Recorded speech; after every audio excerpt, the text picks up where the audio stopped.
Welcome to another hot episode of the Not an MSP show. I'm going to be your host in crime, and I've got virtual Pete Matheson today. So you guys are in for something, a real treat today. And also my partner in crime, Scott Riley. We're sans Richard. We were hoping to have Sir Richard with us this week, but maybe next week. Anyway, so Pete, I'm gonna let you got to go first now and tell us what's going on with virtual Pete. Tell everybody what your challenge is this week. What's going on? So it's fairly obvious for people watching, but for people listening, it's definitely not obvious. So I'm spending this week is like a challenge for a video I'm shooting, which is spending 7 days working in VR. So I'm literally sat here in front of my normal computer desk. I've got the Oculus Quest Pro or Meta Quest Pro headset on at the moment, and yeah, so I'm doing this video call from inside the VR world, which is bizarre. So yeah, if you've got any questions about how VR works, then ask away. This is definitely an experience. He's going to turn on the afterburners here shortly. I can step back. I mean, I can change my surroundings, but currently I thought the spaceship was a good one to settle on. Nice. See, and I still have the Kenny Loggins. So that in a spaceship. There you go. A virtual Top Gun Pete this week. Good stuff. All right, so let's jump into our topic this week because I know that there's probably both vendors and non-vendors on the chat today on this episode. Let me see. I've got 12 people showing, so if you're watching on YouTube, go ahead and hit the like button. Give us a like over on YouTube, and if you haven't subscribed yet, please do that while you're there as well. You guys know how the YouTube algorithm works, all that good fun stuff. Yeah, Virtual Pete's going to give you a virtual heart symbol. So yeah, help us out over on YouTube so we can make more of this show. So today is all about vendor relationships, and I figured I threw that little topic up there. Vendor relationships be tricky because we know that it doesn't always go smoothly. But today we want to talk about how do we work through that as an industry? How do we work through that as vendors, possibly ourselves? We are vendors to our customers too, and I think that there's things to be learned on both sides of the street. Scott, I'm going to have you kick us off today. What do you see as the biggest challenge for an MSP with a vendor right now? Well, I guess, from my perspective, it's really simple.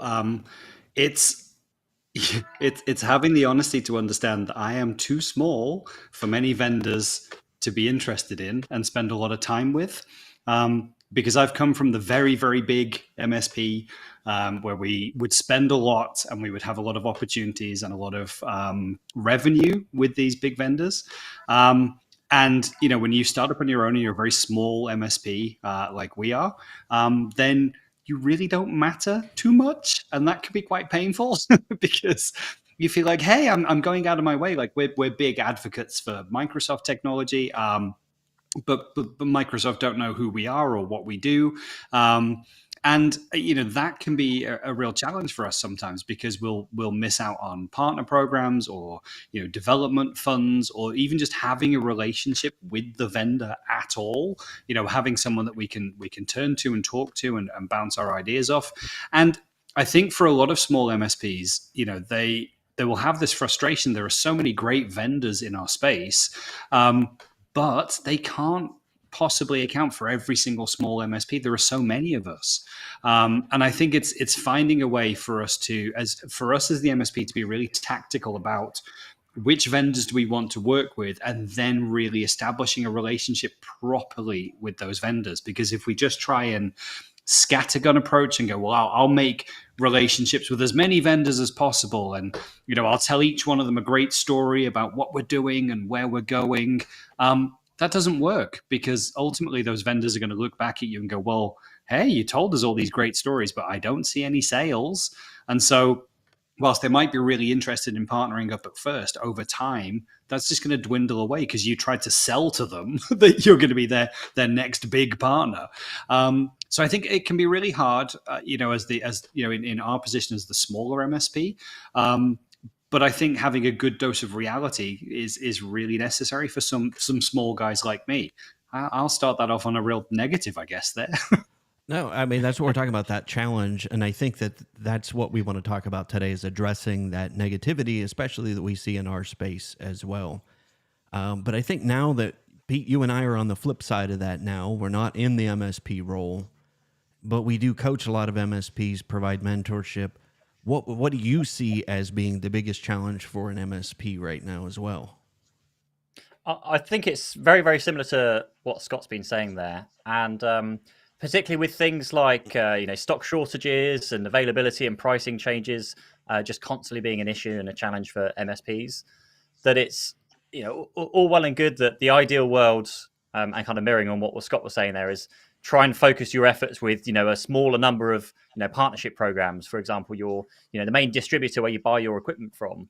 If you can try and focus that attention on one distributor, and you can build up a good credit history with that distributor, then it really helps if you actually need any extra support in the future. I remember going back a few years, but there were certain moments where we needed some extra credit or some extra payment terms or some extra support on some certain deals. And had we been spreading our kind of split across multiple vendors on multiple distributors, neither one of them would have really cared about us, because again, we're a very, very small account in the big grand scheme of things. But because we were trying to make an effort at least to focus the majority of orders with one distributor, it at least made them pay more attention to us. We kind of worked our way up the ranks. We got a dedicated account manager at a certain stage, and it did get to the stage where actually when we were spending 100 or 200K with them a year in terms of spend, then when you go and speak to another disty, if you're not happy for any reason, you can quite confidently say, look, we've spent £200,000 or dollars with this vendor. What can you do for us if we were to move that spend over to you? So it kind of brings the power back into your corner of knowing what your stats are in terms of your spend and what your kind of average kind of run rate is. But that's a huge challenge now, because you can't necessarily go with one vendor because they might not have stock, and you have to be forced to go to these other vendors. But again, if you do have the opportunity to do that, if you maybe have to wait an extra day or two and the client's happy to wait a day or two, then try and stick with that same vendor. It just helps so much. The challenge I certainly had when with my MSP was not necessarily with the distributors, because you buy stuff constantly, almost every day you'll be buying stuff, but it's with the other software vendors where you might not buy as often, maybe the Citrixes, the Ciscos, when you're buying licenses or whatever it might be, and trying to work your way up the ranks in their partnership programs when you're not a huge conglomerate that does Citrix, for example, every single day. That's a challenge, because you're trying to then compete with the smaller deals where you're trying to introduce that product into your own target audience and your client base, but you get zero support because you're a small you're a nobody compared to that vendor. So that's like the challenge that we always suffered, and we never really broke through, in all honesty, other than trying to focus our attention on the product set that we could focus on the Microsoft, focus your hardware on certain products, networking, PC servers, stick with what or at least try and focus on one particular product. There was one particular coaching client I was having a call with, I think it was last week, maybe it was early this week, and they were buying like Lenovo, HP, Dell, literally whatever they could do. Whereas actually, if you look at standardizing, it fixes a ton of issues. And yes, we've got the stock issues and the pricing issues, but if you have at least the same brand across all of your clients, then all you care about is that one brand. You can pay attention to the security bulletins that come up, any new firmware updates that come up. If you have an issue with one bit of kit, then you know how to fix it on all the other bits of kit. It just removes like having to learn or relearn the same thing across multiple brands, and makes an easier job for your techs to learn, and makes it an easier job for you as the business owner and maybe the procurement person to find it, buy it, support it, and quote it as well. Yeah. And if you guys have questions for us, those of you who happen to be watching live, drop those in the comments so we can say hi, we can answer your questions. We like to be able to do that. Also, like I said, if you're just joining us here, let me see here. I've got 10 still joining us, and I've only got 5 thumbs up over on YouTube. So we need those other 5 of you who are hiding under the covers to give us that like button so we can pump up this video, because I think this is a bigger discussion. Standardization is one of the things you talked about, and then That I didn't figure out till probably 5 or 6 years into running my MSP how beneficial that was. And then that made the whole, because I think there's two different vendors that we as MSPs deal with. One is the actual hardware, the gear, if you will. And then there's also the tools that we use to actually provide the service. So I think, so that takeaway for me is, from a vendor perspective, is standardizing on equipment, gear, whether, all the way down to the monitor and mice and keyboard, all the mices that you use inside. So, but that you're exactly right. That made it easier to troubleshoot when there were problems. That made it much easier because I could stock that gear. We knew what to stock because everybody had the same computer. The laptops were either one or two models. Desktops, same thing. Servers were all the same. So it made it from a replacement aspect for me much easier when we had that standardization in place. But where I see the dichotomy in the MSP industry right now is with the tools that we use, whether that's security vendors, PSA, RMM. That's where I see the huge rift right now. And again, just from talking to people, the forums that we all belong to, that's where I see, and that's why I did our graphic this week, was the arm wrestle, and that tussle that we have in the industry with those vendors. So what do you guys see as being the biggest challenge with PSA, RMM, the vendor tools that we use to provide the service? Where do you guys see the biggest challenge lying for MSPs right now? And then we're going to flip our hats on and try to look at this from a vendor perspective as well. I mean, if I look at PSA RMM vendors, I've got to say, by and large, especially for the more integrated suites, they're just too damn expensive. They're too big, they're too clunky, they're too awkward, they're too slow to change. They don't adapt to the market fast enough. And that's because they've become these gargantuan things. And so what you see is, and when I speak to MSPs, that they're constantly looking to switch out their PSA or their RMM platform because they just keep reaching the end of the rope with the current one that they have.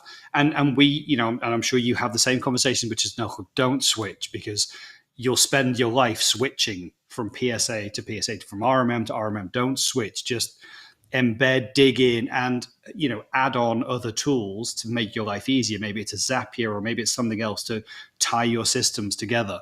But the challenge that I always see with these really big vendors, and I think it gets worse when they buy each other out, is that they're just too big and slow. And like I don't mind naming names. I tried to sign up with ConnectWise as we set off on our MSP journey 3 years ago.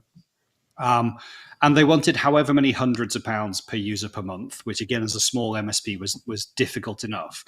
But they then wanted £6,000, call it 10,000, maybe seven or 8,000 US dollars, to set up their RMM platform so that we could use it. And I was like, you want $7,000 or $8,000 so that you can set up your product so that I can use it? How? I don't understand.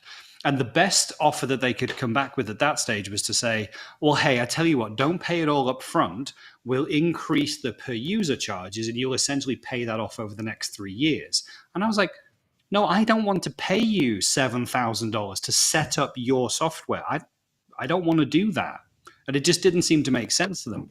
Now, having been in the bigger MSPs as well, that challenge is only exacerbated because, again, we have these service desk teams of 100 or 200 people who all need access to these platforms, and they're not doing what we need them to do. And as I say, they're just too slow to change. They're too slow to bring in the new features and functions. They're full of bugs. And it's back to that whole thing now where we look at them and go, is this really the best there is? Is this what we need to put up with as MSPs, or are there smarter ways to do this? Do we, and it's back to that question of going, do we need an RMM platform? Sorry, do we need a PSA and RMM combined platform these days? Are there other ways to work? And that's where we end up in this whole loop of jumping ship. And I genuinely think that some of the larger RMM and PSA vendors are happy that we're kind of trapped in this circle of, it doesn't do what we want, it costs too much, but the pain of change is too great, and we can't figure out what all those variables are. So we're going to renew for another 12 months while we figure this out. Well, hey, guess what? We didn't, because we were busy over those 12 months as well. I feel super negative today. I feel really bad. He's bringing the spicy today. He's bringing the spicy. What do you see, Pete? We got Mary's joining us, and it sounds like she's in a vendor role. And let me move this comment around here so we can get that a little I bit. think So I can Mary see the whole nails thing. it here. Yeah. And it's something I wanted to touch on, maybe after we talk about this section, but I think the partnership is huge. Yeah. I think that is what will make a successful relationship, and it isn't just what was classic distribution. Here's a list of PCs and here's a list of SKUs, buy which ones you want.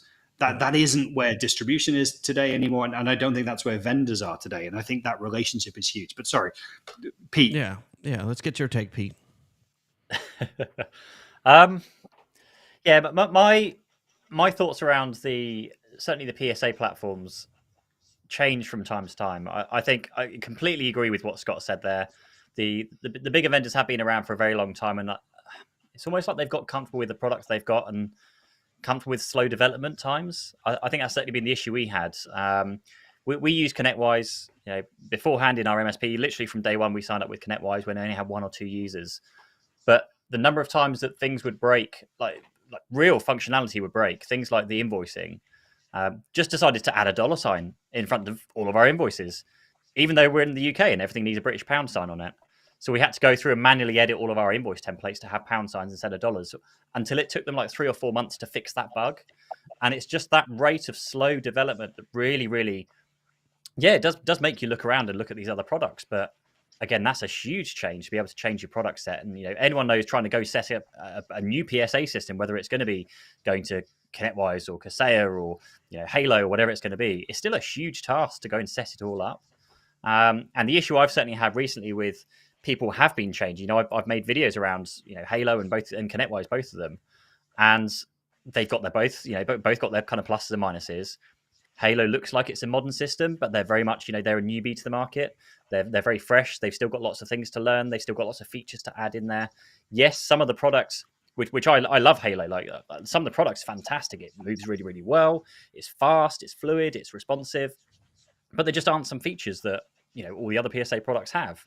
And so you've got that side of the kind of the fence, or you have the other side of the fence where you're with a more established, dominant player like the Kaseyas, like the Datos, like the ConnectWises that have all the features in the world, but you do have to sit there and assume you're going to have to put up with maybe some slowness or some bugs that aren't going to fit, work well, or just get charged through the teeth for professional consultancy.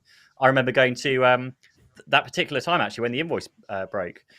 I went to their professional consultancy team. Oh, hey, it's going to be, we need to spend 2 hours customizing your template to fix that problem for you. What, the problem that you introduced, you're now going to charge me time to fix? And it wasn't just that. It was, we need 2 hours. Oh, we only bill in increments of 8 hours. You need to buy 8 hours so we can spend 2 of that fixing your problem. And it was just, and yeah, like Scott said, you're kind of over a barrel at that point. You either pay it or you don't, and you live with the problems. Or you go look elsewhere, you realize moving elsewhere is going to take even more time and even more money. So you just kind of stay where you are. And the thing that I've had issues with recently, which maybe that might be in the vendor discussion shortly, is where I've made these videos about certain products, and certain providers haven't liked what I've said in those videos. And I've had messages from them saying that makes it very difficult for us to work with you anymore. And it's like, certainly from my perspective, and most of us making videos and doing YouTube videos content, is my opinion is my opinion, and also I don't side with any vendor whatsoever. My side is with the MSPs, and so if I'm making content where I'm particularly calling out features that I've experienced and had issues with, like take issue with those features and issues that I'm calling out, and maybe try and make some effort to fix those.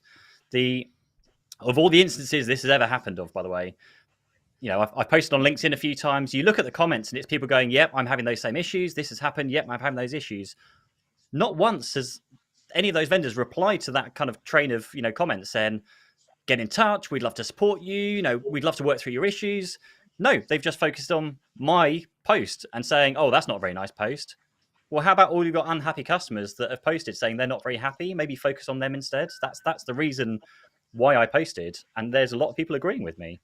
And that's the thing that I just can't get over as a vendor is, you're trying to kind of control the story that's put online when you're completely ignoring, or certainly not completely ignoring your community, because there's tons of people out there. I know Sean Lardo at ConnectWise is doing a fantastic role out there now, which is something they didn't have before.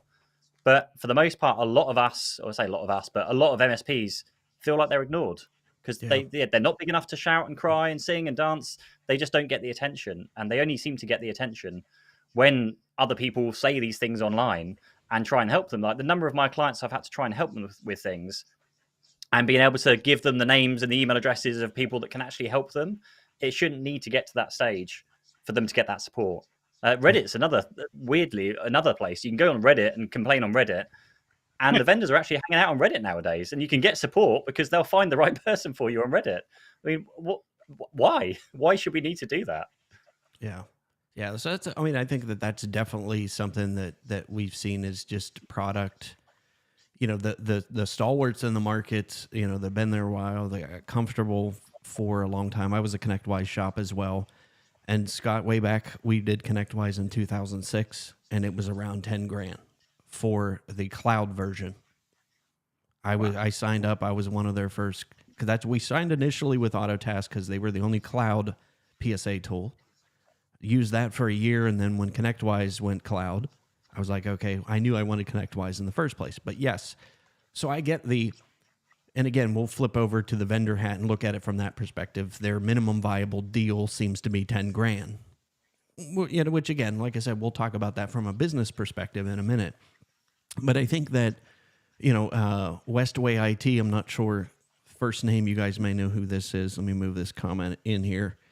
Says, as a nimble MSP, I feel very too small to matter, and quite few vendors don't even give you named account managers. So how do you build a relationship when you don't deal with the same person? And yeah, I think that is, some difficulty there in that relationship building. And Mary touched on that. So Mary, sitting from a vendor perspective, that's what she strives to do. And I think that there are a lot of people that work inside any of the vendors that we deal with on the MSP side that actually do care.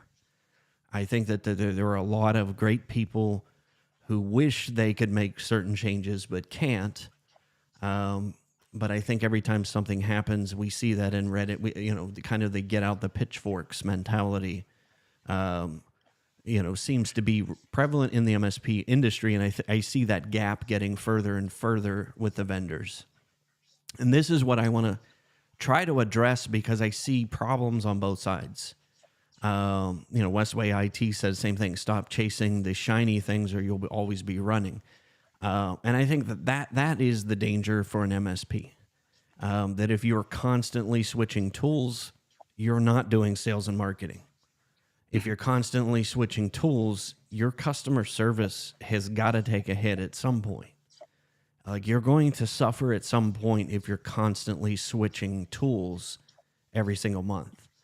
But that's also a challenge in itself, though, because to a certain extent, you should be chasing the shiny things because you're trying to find out what's coming and the new products and the new services you might need, or maybe there is a system out there that if you switch to, it could be a total game changer. So there's always this certain parts or maybe a certain percentage of your role that I feel should be investigating that side of things. Maybe not, complete switching of PSA and RMM, but certainly with like tools and services that can add on, enhance the experience of either your techs or yourself or your clients as well. Yeah, one of the things I finally got smart because I did the same thing when we started in 2004. Like there were very few vendors. Like an RMM tool was very hard to get. Just the tools weren't there. But I constantly was doing that for the first few years, trying to figure out which tool was the right one. And then I finally decided, okay, we're gonna standardize on this stack. But to your points, Pete, one of the things that I did was we had time every week, every month to do R&D, to do due diligence on those tools, long due diligence, not just this vendor ticked me off today, so I'm switching. Like it wasn't one of those split decisions because I knew my business was going to suffer if I did that. And the vendors, it's the same thing. If you got massive amounts of people switching from a business perspective, that's not great. So that's kind of, what I see is taking some time aside to do R&D and to look for those, okay, what's coming down, but again, reserving that and doing more due diligence. I wish we would see a little bit more of that from the MSP side rather than these rash wholesale moves, of tools every time. I mean, tools break. We all know that. Tools break. Things that we make break. So, when we look at that from we're a vendor to our customers, there are things that we do when we mess up. And we want the benefit of the doubt from our customers to be able to make it right. And I think that that's what is missing in this relationship with our vendors is we're not always free to, let them have the benefit of the doubt. Especially with bigger companies, I find that the bigger players who mess up, that's when the pitchforks come out. That's when, people, light the kerosene and light them on fire. And then we've got good people like Mary and there are others. There are some at Kaseya. There are some at ConnectWise that I've been working with for years that are dedicated to doing things the right way. And they want to change. They want to, fix those issues. And I think in forums that's why I wanted to have this discussion. That I think if we do this, it's the way we go about approaching, that conflict is where I think we can get better as an MSP industry. There's a lot of childish things that get said online because people are angry. Yeah. We're bigger than that. We're all big boys and girls here. And I think, rather than the kindergarten fighting that we see going on in Reddit and other places, I think that that's where we can stand up a little bit better as an industry, as adults, as business owners. How do you guys feel about that? And what would your advice be to an MSP that's in that role where they're, maybe they're gone through the things, the irritations that we've all gone through?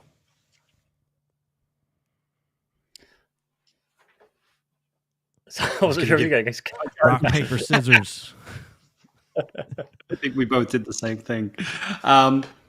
So look, I think you're absolutely right. I think in general,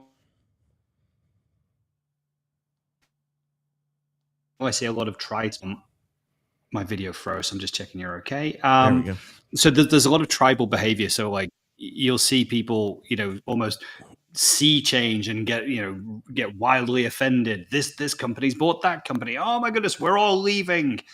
You're all going to change your entire business processes because of some corporate merger and acquisition.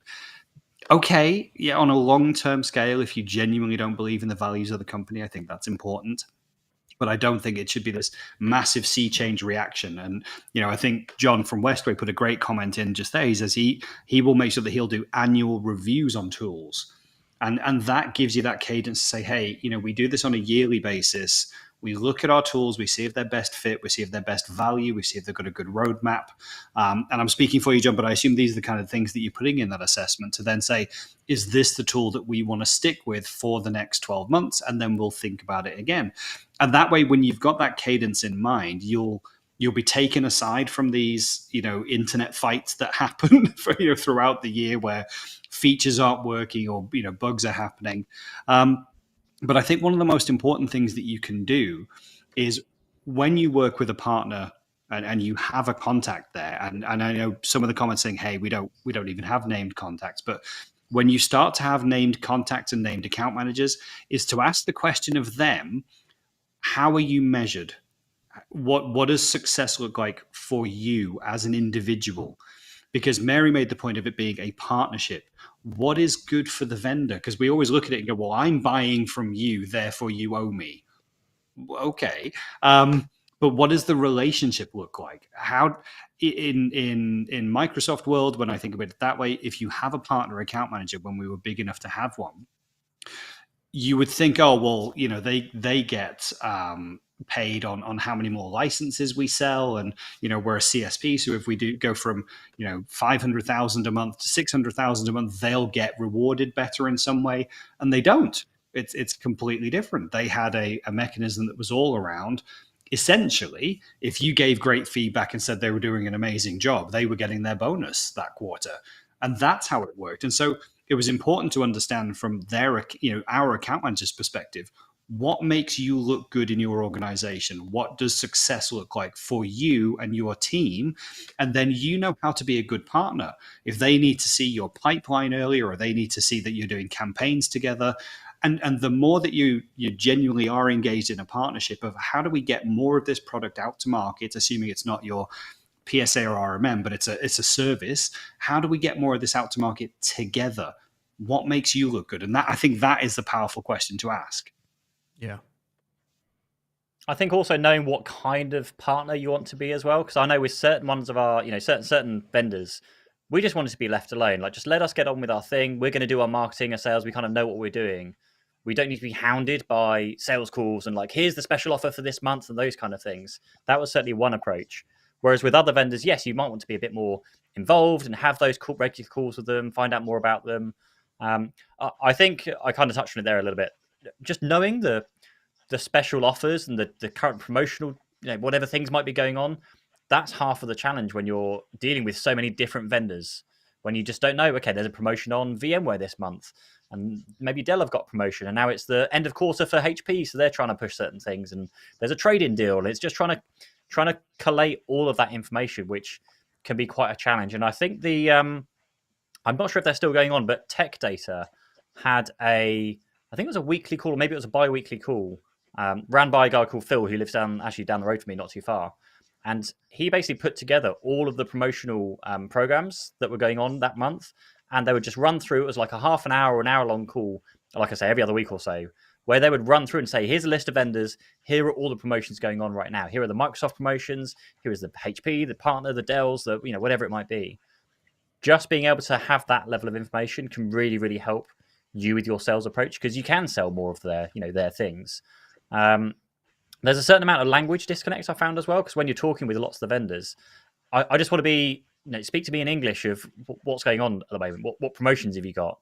Whereas some of the answers you get back, it's just like, they're internal code names for projects or something. You have no idea what they're talking about. So if you can just get a good understanding of what's going on in their business and what they're trying to, like you said, Scott, like what are you actually being measured on as well?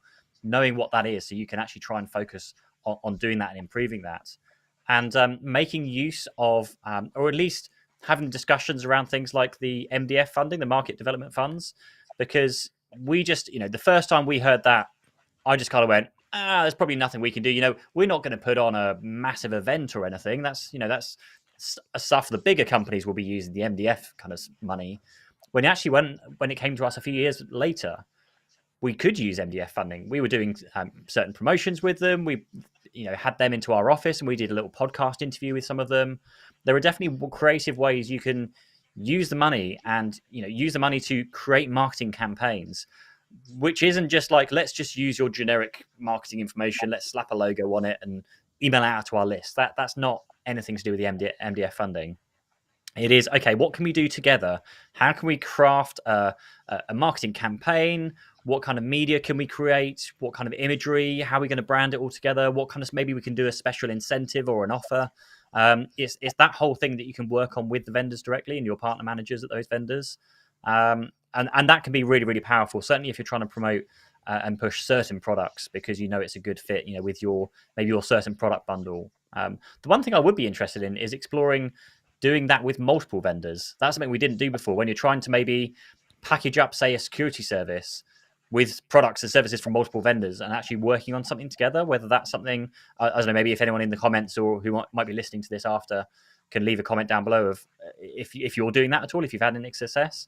Because I feel that's like the next step, because it's all well and good when you're just working in the Microsoft ecosystem and you're selling like ATP and all the other kind of Microsoft 365 products. But lots of the work we do is a combination of lots of vendors. We typically buy maybe a HP server, slap some VMware on it. Maybe not nowadays because it's in the cloud, but Microsoft virtual servers. You'll slap on the software, slap on the applications, which might be from all sorts of vendors. If you can package that up and parcel it up in a way to promote it, and get support from those various vendors as well to push it as one campaign, there's so much you could do with that. But it's just sitting down and taking the time to try and figure out what's going on. Looks like the power's Scott's not been paying his electricity bill.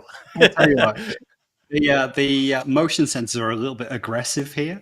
Yeah, Pete, you're absolutely right, and I can tell you that we have done events where we had like a trade show and we had a stand, and it was 100,000 just to pay for the stand.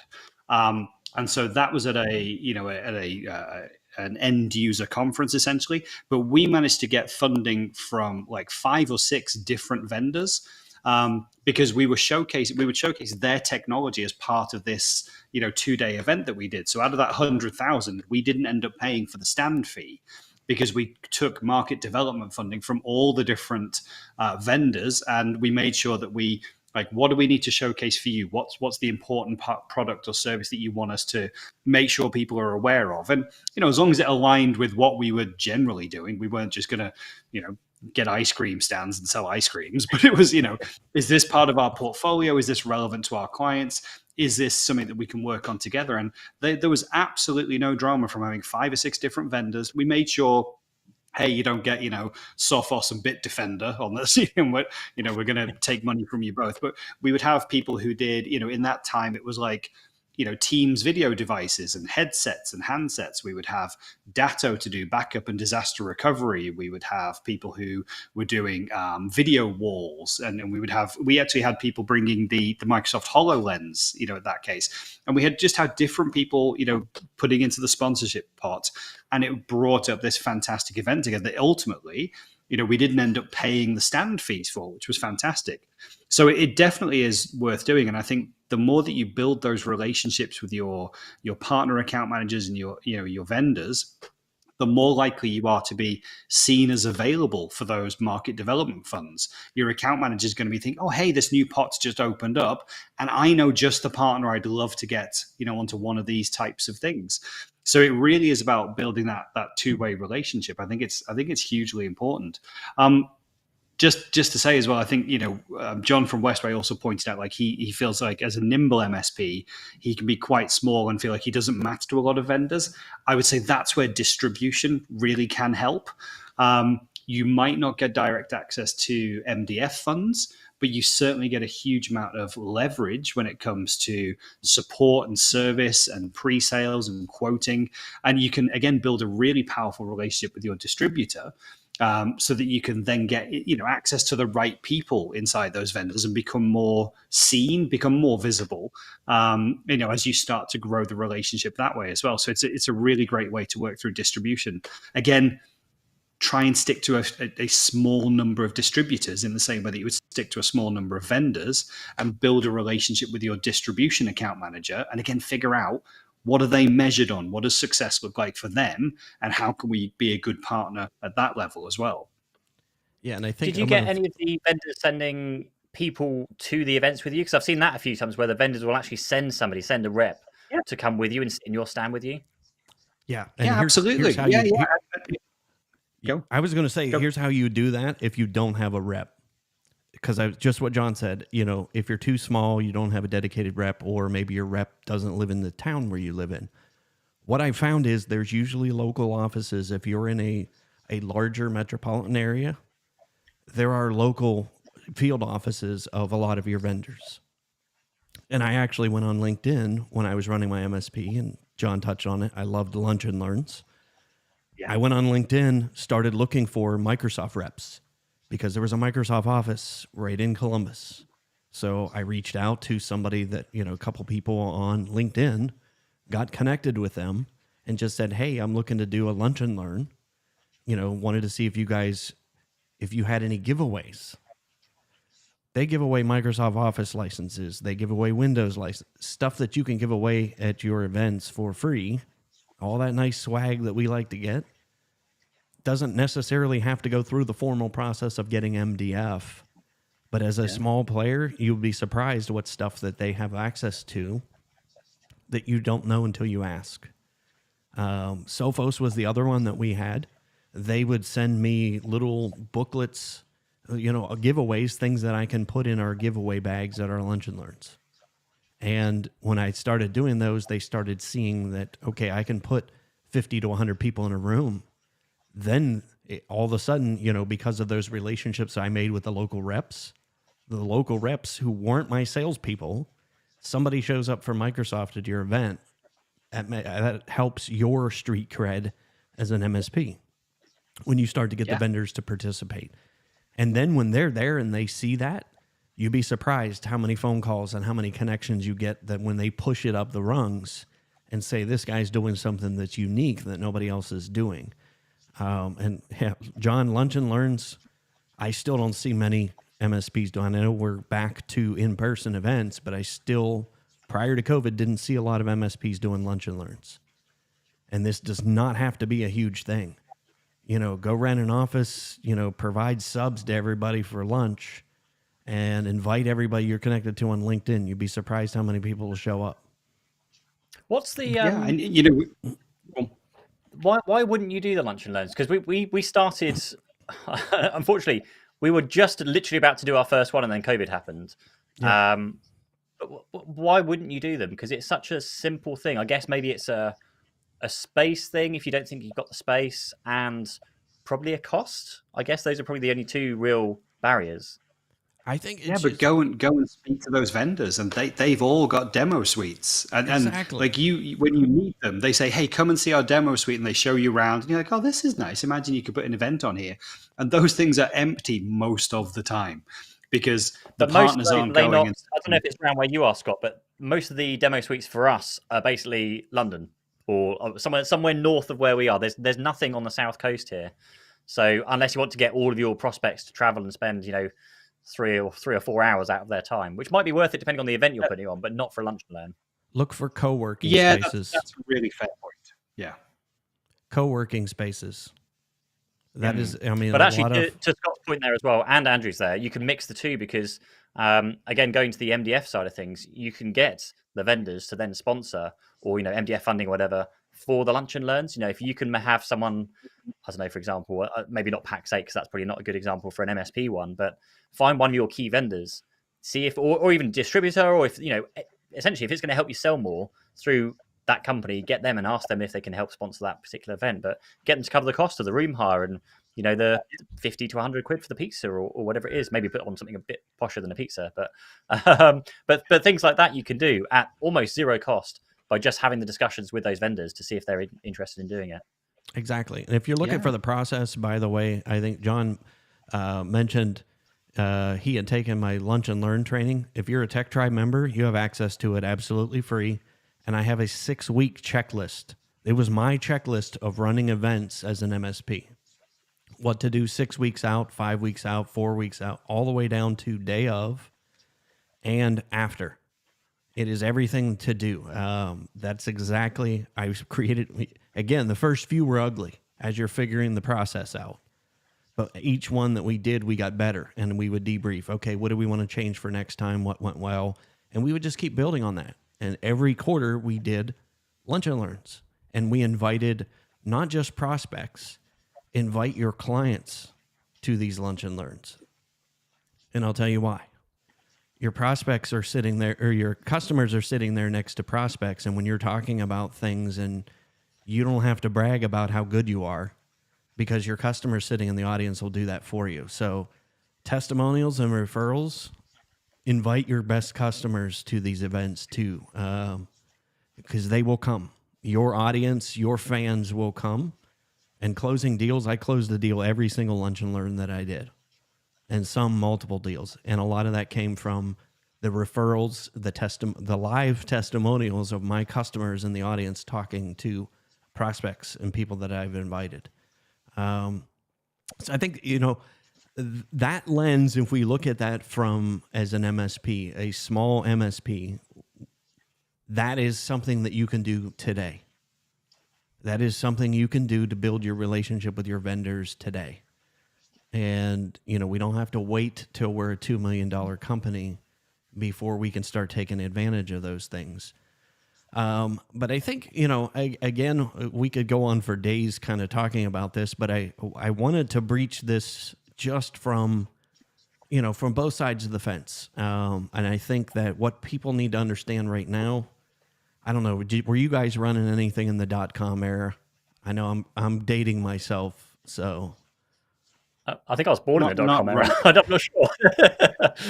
So what I see going on right now is what I saw during the .com era is a lot of venture cap, equity based. Everybody's being bought up. I'm surprised it's taken as long as it has with the MSP industry, quite frankly. But now I think we just need to. That's what's happening. That's what's happening. People realize there's money to be made in the MSP industry. Private equity is buying a lot of your vendors. There's nothing you can do about it. But again, understanding, like you said, Scott, understanding the mindset of the people, what your reps now, what their parameters have changed too. What designates success for them may be different than it was prior to a purchase. So I think that there's part of things that if your vendors listening to this and watching this, that you can learn. A lot of the complaints that are coming out right now is people don't understand. When you take venture cap money, which I have, and I'll never do it again, the rules change for you as a business owner. When you take somebody else's money, it is all about getting their ROI as fast as possible. And we're not talking, if I borrow $1 million, they get their $1 million back. It's you borrow $1 million, I want 5 back, and I want it in 36 months. The rules change dramatically for how you operate as a vendor. And I think that's what the MSPs need to understand is going on right now. And a lot of MSPs, this is their first business. This is their first foray into the business world.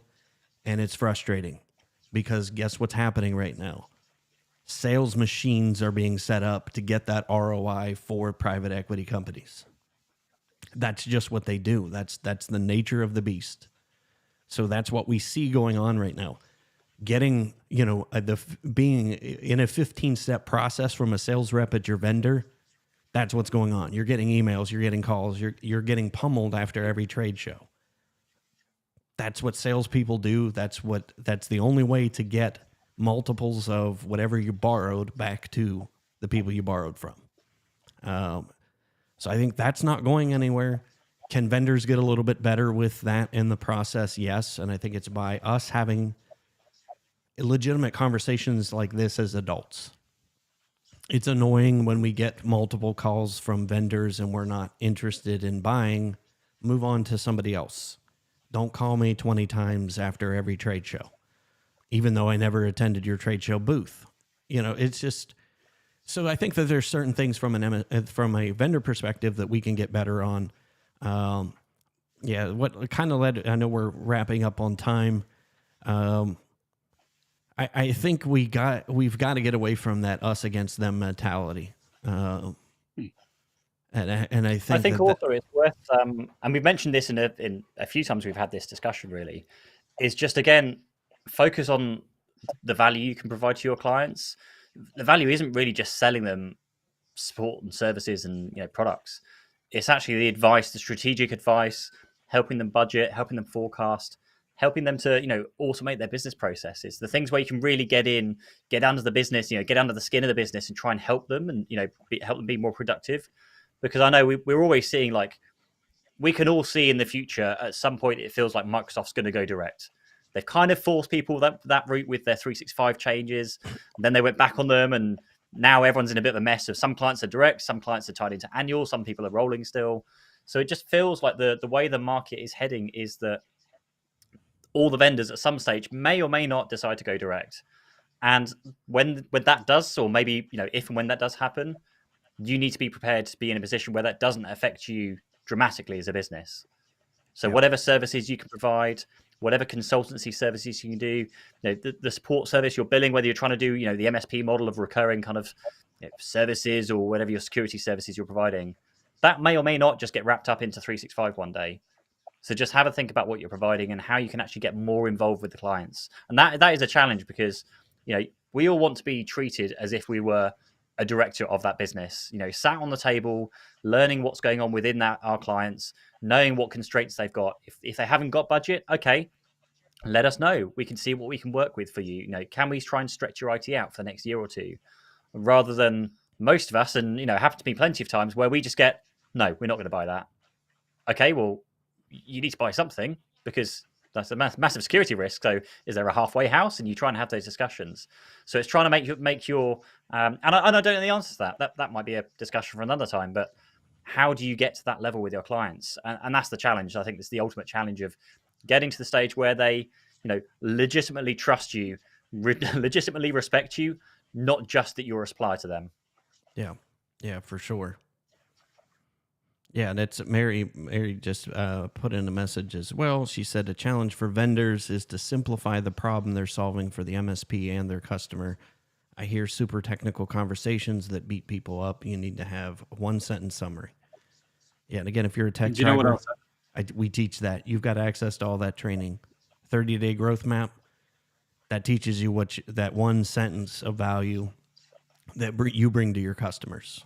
So it's free. You all have access to it. What were you going to say, Scott? Sorry to cut you off. No, you're all good. I was going to say the other thing that I think that we need from all vendors, large and small, is transparency around pricing, because you always feel that you're getting the wrong price. You're paying too much. Whatever the price is on the website, whatever that first quote is, you always feel like it's not the real price. And if only you knew someone who knew someone, you could get the real price, but you're just going to pay too much. You always feel that way. And I'll give you a 60-second summary of a perfect example.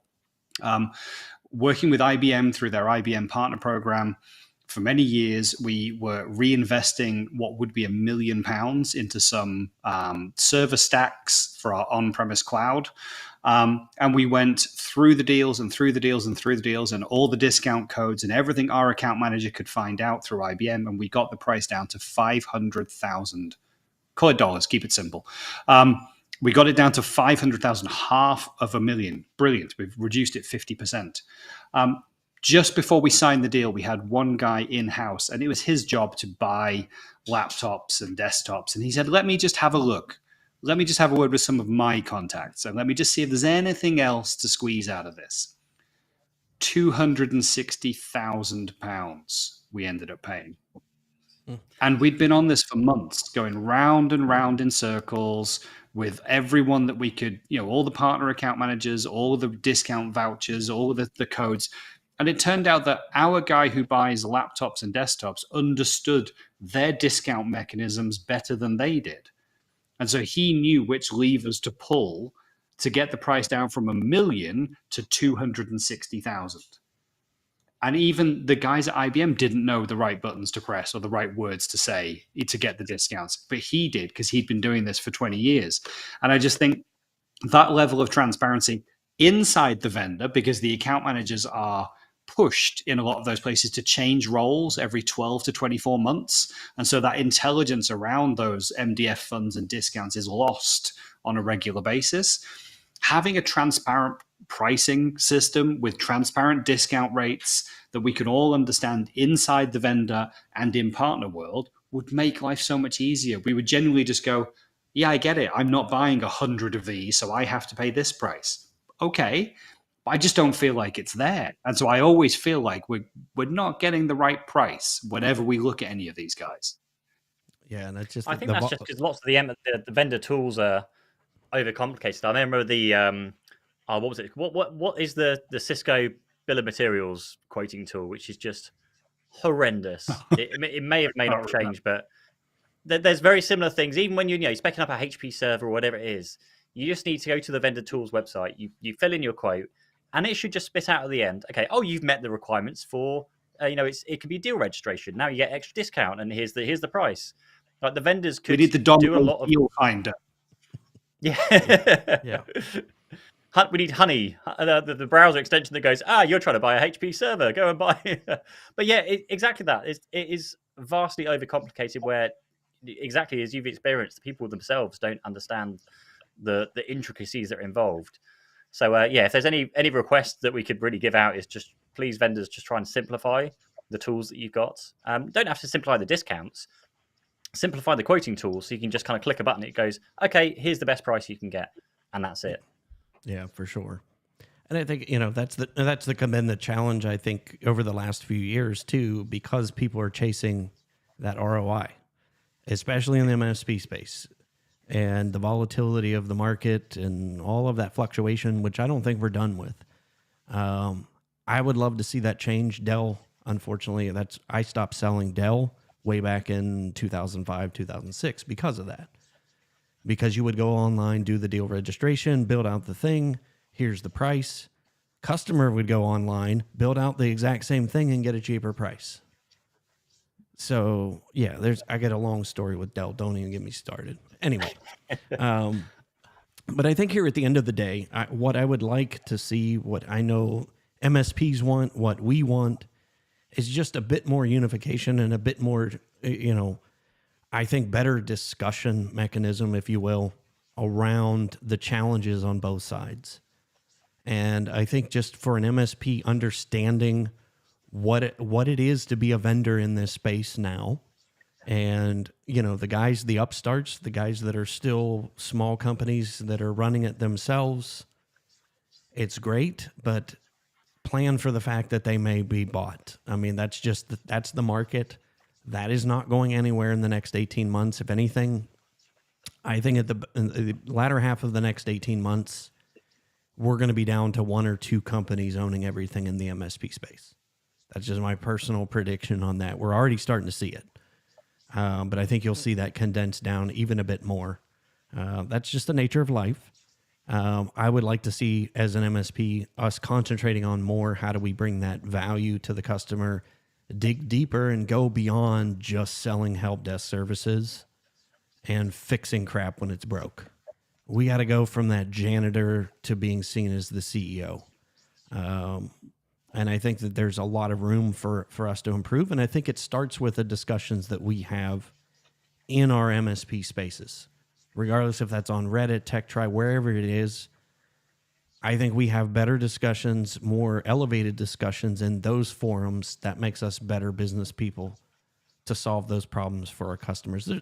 Because we're not going to be able to fix everything that we hate about all the vendors. I mean, that's just that's not an ideal world. But again, approaching it when those mistakes happen, when expectations aren't met, we would like that benefit of the doubt from our customers, and I think a little bit more of that can go towards the vendors at this point as well. Some of that reciprocation. I just would like to see more of a unification. I see too much this year with MSPs fighting vendors, and the bad guys are winning right now. The bad guys are getting into places that they shouldn't be because we're too busy fighting each other.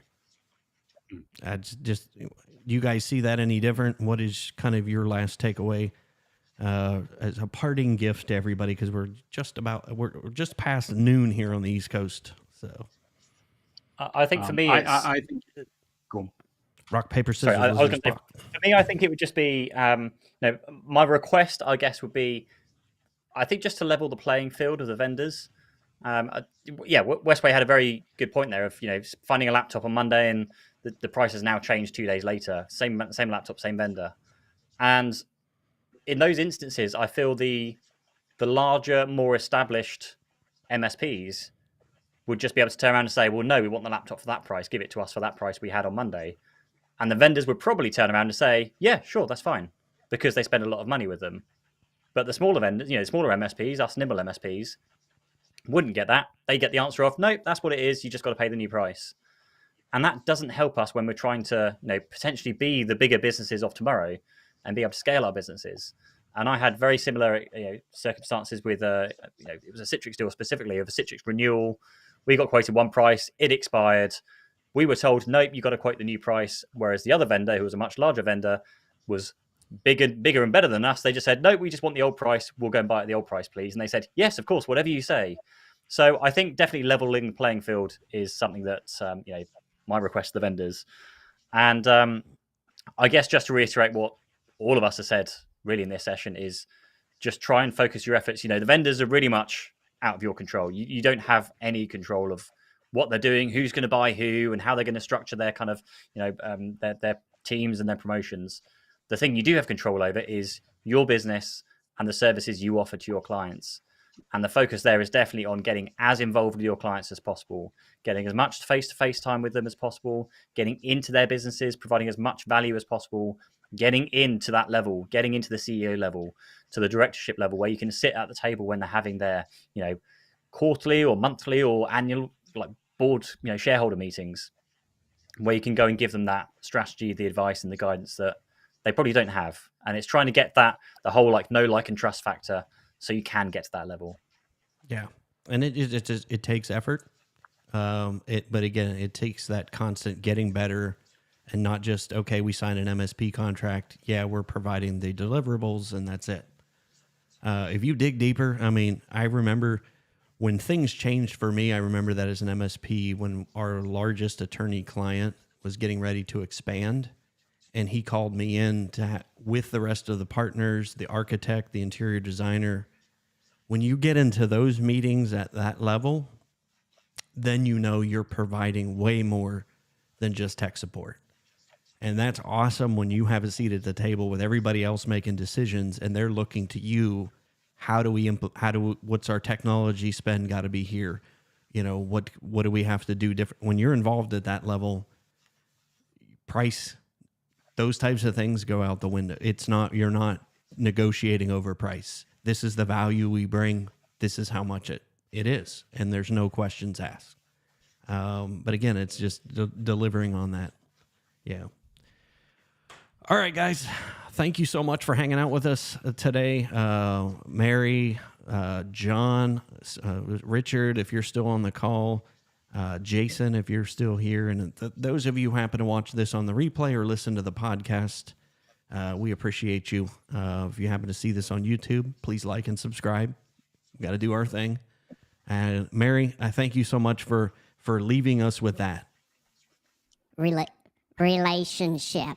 It's all about the relationship. I had to use the Rodecaster Pro. I got to throw those things in there just to have fun on these streams.